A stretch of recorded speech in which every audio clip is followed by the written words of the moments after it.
Сәлем баршаңызға, бүгін асқабақ қосылған манты әзірлейтін боламыз.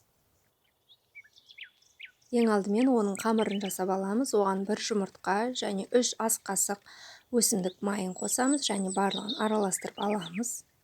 Кейін аз-аздан 750 грамм ұн қосамыз және оны жақсылап араластырып аламыз.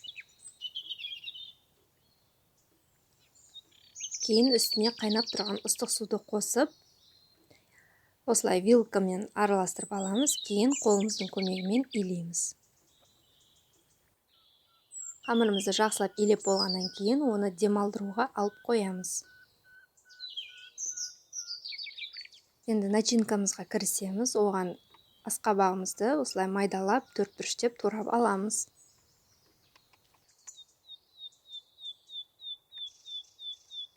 Кейін сәбізімізді де майдалап, төртбұрыштеп турап аламыз.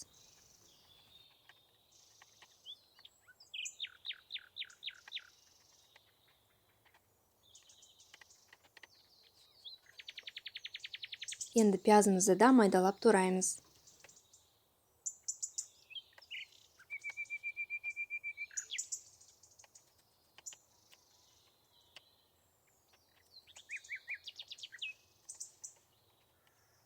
Біздің мантымыз тек көкөністен тұратын болғасын, оған картошканы да қосамыз. Яғни өз қалауларыңызша қосуларыңызға болады.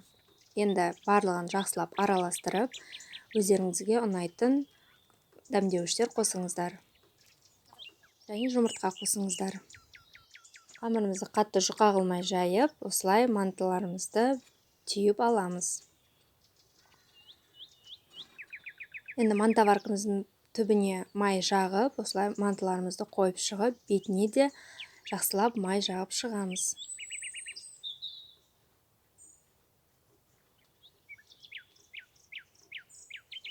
Енді орта отқа мантымызды 40 минуттай пісіріп аламыз.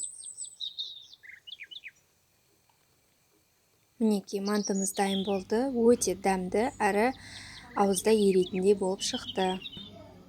Видеомды соңына дейін қарағандарыңыз үшін рахмет. Каналыма тіркелуді және лайк басуды ұмытпаңыздар.